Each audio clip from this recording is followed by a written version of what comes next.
So early maturity or early puberty రాకుండా మనం ఏమేమి చేంజెస్ చేయాలి? ఫస్ట్ ఆఫ్ ఆల్ పిల్లలకి 1 hour of physical activity must. అది స్క్రీన్ టైం తగ్గించడానికి కూడా మీకు ఇది చాలా హెల్ప్ చేస్తుంది. Screen time, sedentary life style అస్సలు మంచిది కాదు.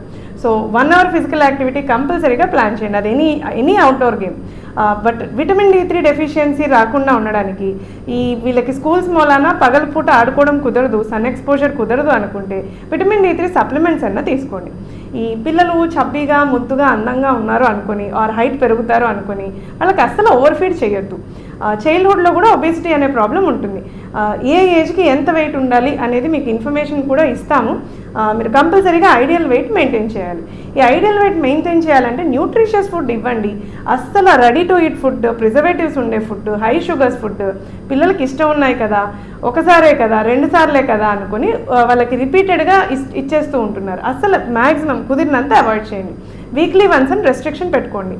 So daily 1 hour of physical activity, screen time తగ్గించడం, వీళ్ళకి కంపల్సరీగా విటమిన్ D3 సప్లిమెంటేషన్స్ ఇచ్చుకోవడం, వాళ్ళ లెవెల్స్ ఎలా ఉన్నాయో చూసుకోవడం, ఐడియల్ వెయిట్ మెయింటైన్ చేయడం.